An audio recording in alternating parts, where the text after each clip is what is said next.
Shalom saudaraku, berjumpa kembali bersama dengan saya Pendeta Jakob Setio dalam program Sapa Jemaat di Rumah.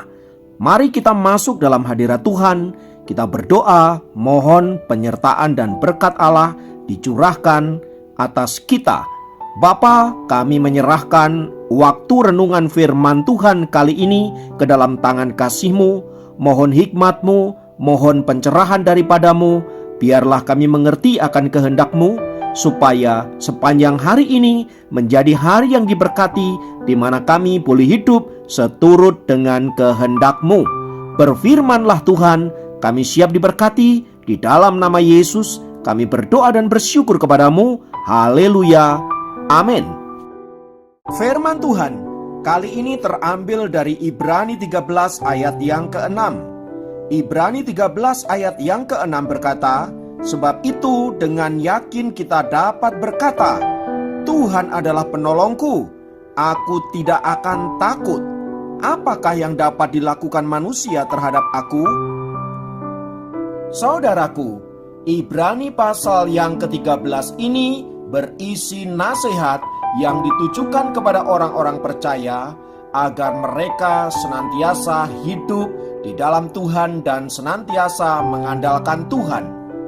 Di ayat yang kelima di sana diperintahkan, "Janganlah kamu menjadi hamba uang dan cukupkanlah dirimu dengan apa yang ada padamu, karena Allah telah berfirman, Aku sekali-kali tidak akan membiarkan engkau, dan aku sekali-sekali tidak akan meninggalkan engkau." Bagian firman Tuhan ini ingin menegaskan bahwa Allah lah pemelihara hidup kita, dan bahwa janji firman Tuhan ini pasti digenapi di dalam hidup orang-orang yang percaya kepada Tuhan, yang mengandalkan dan menyerahkan hidupnya sepenuhnya kepada Tuhan. Karena itulah di ayat yang ke-6 tadi berkata, "Tuhan adalah penolongku, aku tidak akan takut." Nah, berbicara tentang Tuhan adalah penolongku, seringkali kita memiliki persepsi pertolongan Tuhan itu harus sesuai dengan apa yang kita pikirkan.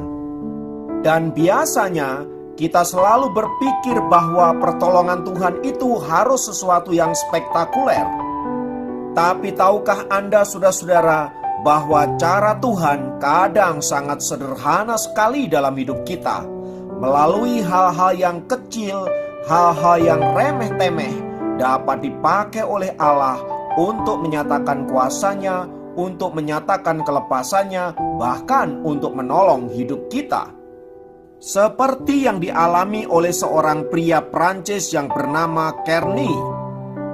Kearney suatu kali melakukan tindakan yang menjengkelkan Kaisar Napoleon Bonaparte.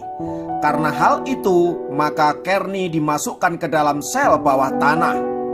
Sejak peristiwa itu, teman-temannya, orang-orang dekat mulai meninggalkan Kearney satu persatu, sehingga dia merasa sendirian dan putus asa di dalam penjara. Dan di tengah keputusasaannya itu, ia mengambil batu dan menuliskan sebuah kalimat di dinding sel penjaranya. Tidak seorang pun yang peduli.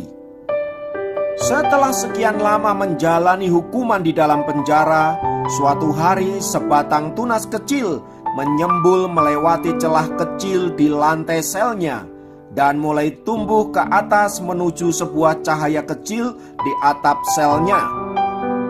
Melihat ada tanaman yang mulai tumbuh di dinding selnya, Kearney kemudian menyisikan sedikit air dari minuman yang biasanya ia terima untuk menyirami tanaman itu.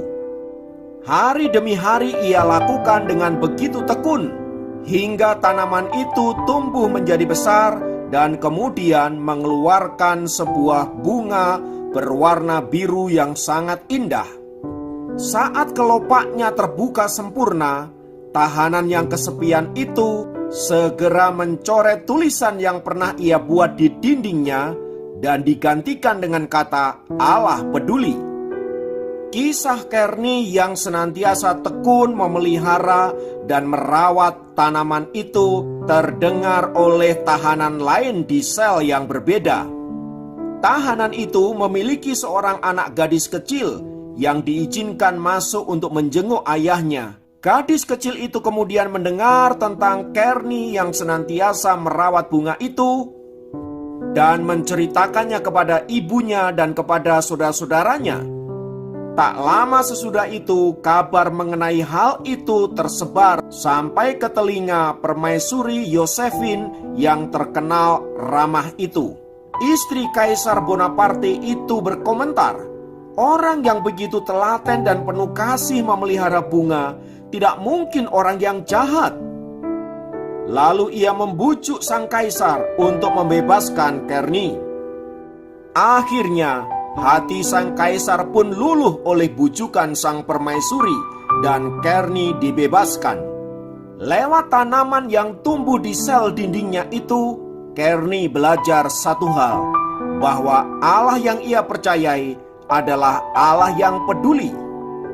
Saudaraku, kisah di atas ingin mengajarkan kita bahwa pertolongan Tuhan seringkali terjadi lewat hal-hal yang kecil dan sederhana. Tinggal bagaimana kita memiliki kemampuan untuk melihat bahwa hal-hal yang kecil itu sedang dipakai oleh Allah untuk menjadi alat pertolongan bagi kita. Oleh sebab itu, saudaraku, apapun situasi yang saat ini kita alami, situasi yang saat ini terjadi dalam hidup kita, percayalah bahwa Allah senantiasa memberikan pertolongannya bagi kita. Mari kita perluas cakrawala berpikir kita dan lihatlah sekeliling kita. Kalau di situ Allah sedang menyediakan pertolongannya bagi kita. Dengan begitu, seperti surat Ibrani 13 ayat yang ke-6 yang berkata, Tuhan adalah penolongku, aku tidak akan takut, itu benar-benar dapat kita alami di dalam kehidupan kita. Hari ini mungkin Anda punya masalah dalam hal keuangan, keluarga, kesehatan, bisnis, dan lain sebagainya. Saudaraku, seperti kata Ibrani tadi, mari kita berani berkata, Tuhan adalah penolongku, aku tidak akan takut. Kiranya firman Tuhan ini memberkati Anda dimanapun berada. Mari kita berdoa.